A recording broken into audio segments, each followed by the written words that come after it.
Ya, oke, assalamualaikum. Jadi di sini saya akan mengerjakan tugas video networking 3 2.4.11 modify single area OSPF versi 2. Nah, jadi di sini saya akan memodifikasi ya single area OSPF versi 2 ini dulu skenario-nya.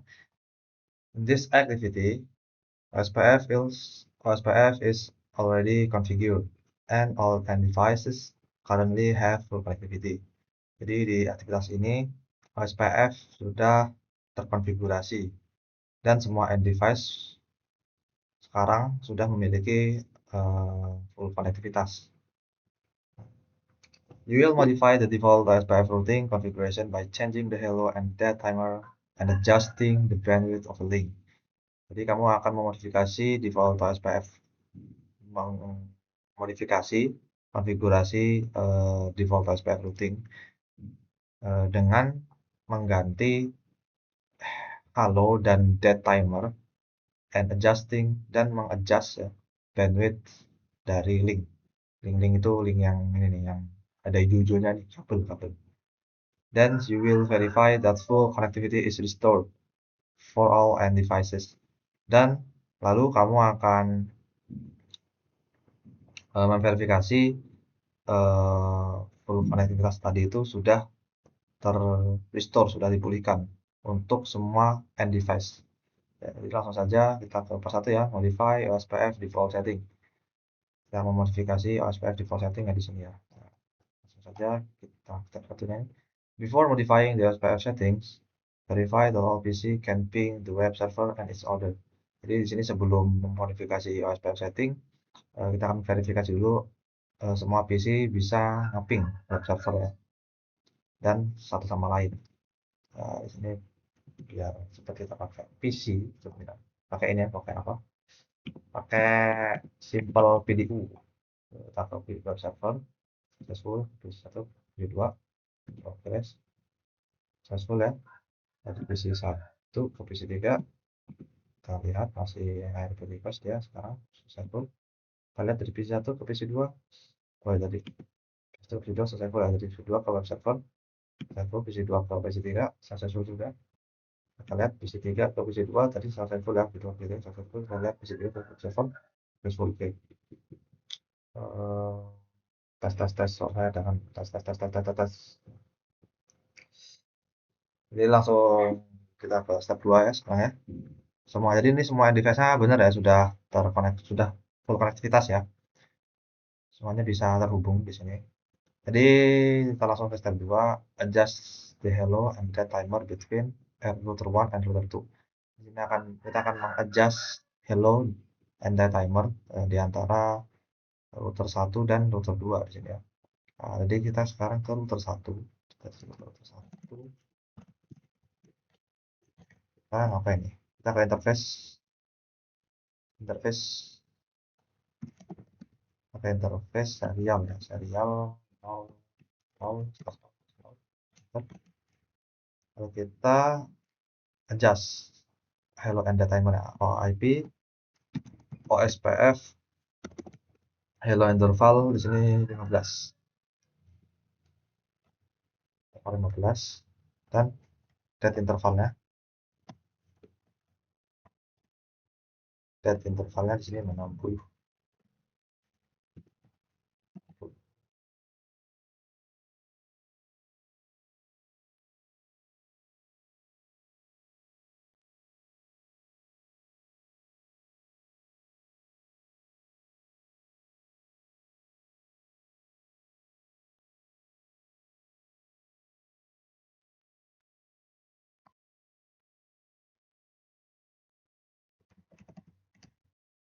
Kayak dia mengadjust ulang ya dia.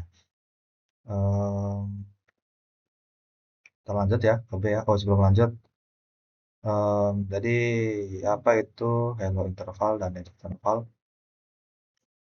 Hello interval dan dead interval itu adalah ini ya, durasi waktu ya. Ini durasi waktu dalam detik ya.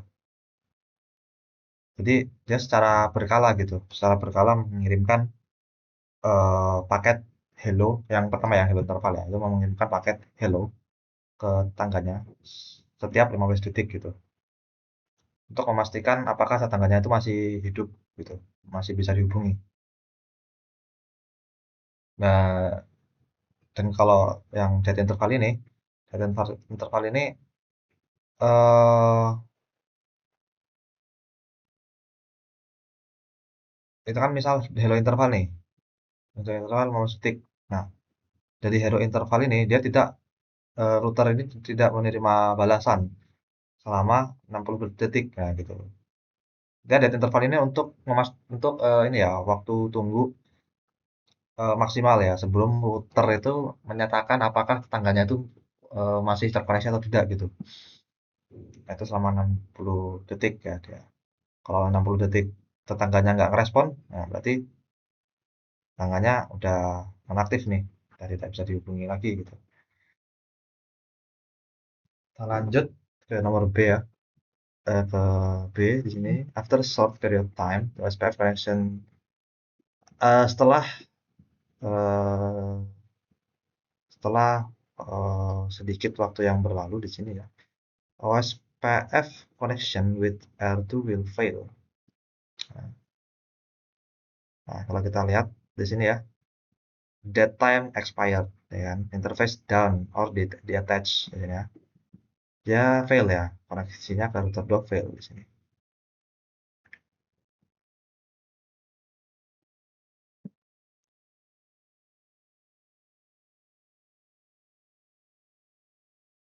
Both sides in the connection need to have the same timer value. Jadi both sides ini ya, ini dia di sini juga kan sama nih, expired, di attach. Jadi di sini juga dia eh,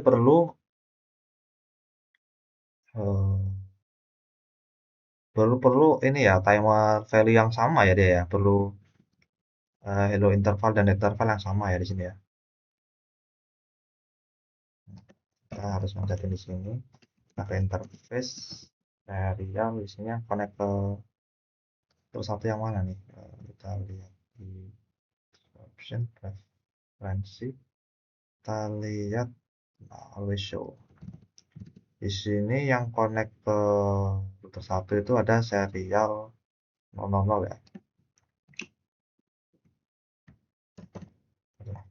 Ini serial 0/0/0 enter enter ya. IP OSPF hello interval tadi 15, lalu IP OSPF dan intervalnya 60 enter.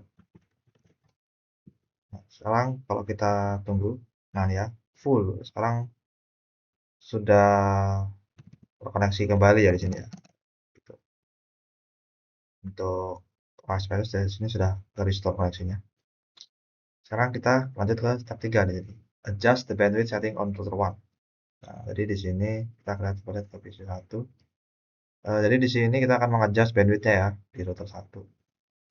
Trace the path between PC1 and the web server located at 64.64.100.1. Notice that path from PC1 to IP ini is routed through router 2. OSPF prefer the low cost path.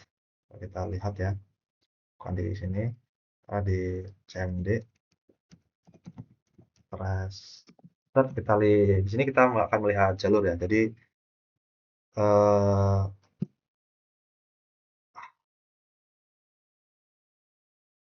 harusnya dari path-nya itu dari PC1 ke router 1 ke router 2 baru ke web server gitu. Kenapa? Karena OSPF ini memprioritaskan biaya terendah ya, memprioritaskan bandwidth yang cepat gitu. Preset 64.100.2. Coba kita enter, lihat tracernya di sini. Sekarang kita lihat tadi apakah benar sudah kelewatan ya ini router 2. Kita lihat pertama ini satu ya, ini satu, kita lihat 172 16 3 ya, 3 ya. Oh, 3 benar nih. Dia lewat yang sini nih, lewat antara router 1 dan router 2. Lalu dia ke sini ya, ke yang sini, ke internet, dari router 2 ke internet, baru sampai ke web servernya. Benar ya? Benar itu. Oke. Sekarang kita lanjut ke yang B. On the router 1 serial normal interface, set the bandwidth to 64 KB.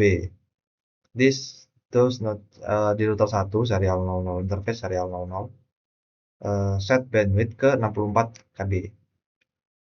This does not change the actual port speed, only the metric that one OSPF process on router 1 will use to calculate base routes.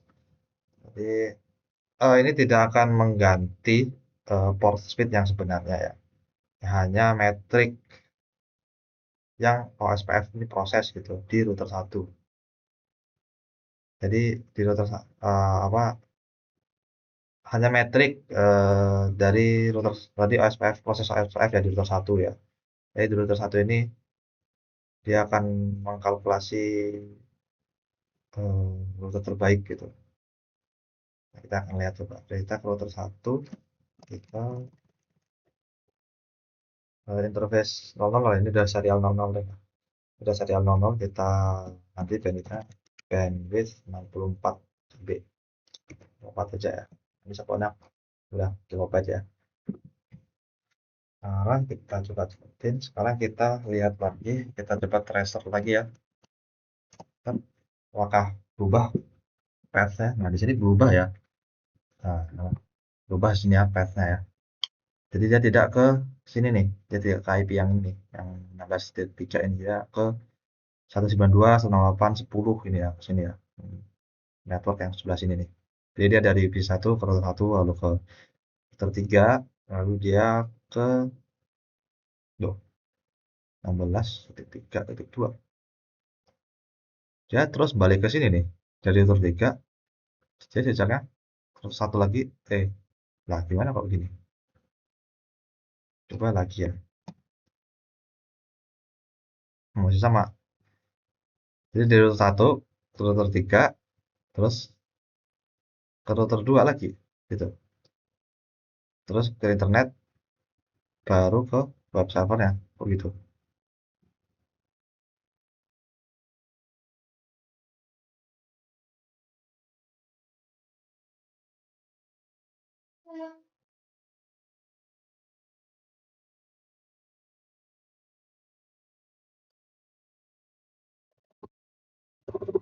Nah, ada lihat di sini. Trace the path.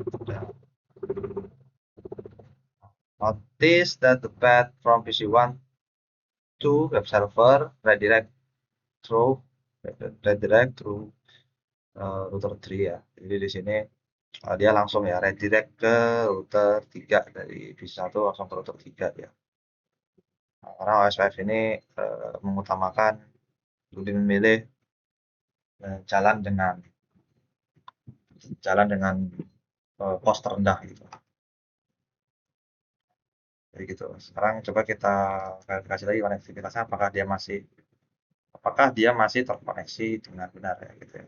Apakah dia memiliki konektivitas gitu. Kita coba dari PC1 ke PC2 successful, PC1 ke PC3 successful, PC3 ke PC2 successful, PC3 ke PC1 successful ya. Lalu PC1 ke web server successful, PC2 ke web server successful, kita dari PC3 ke web server successful. Oke, jadi mungkin segitu saja video dari saya. Saya akhiri. Wassalamualaikum warahmatullahi wabarakatuh.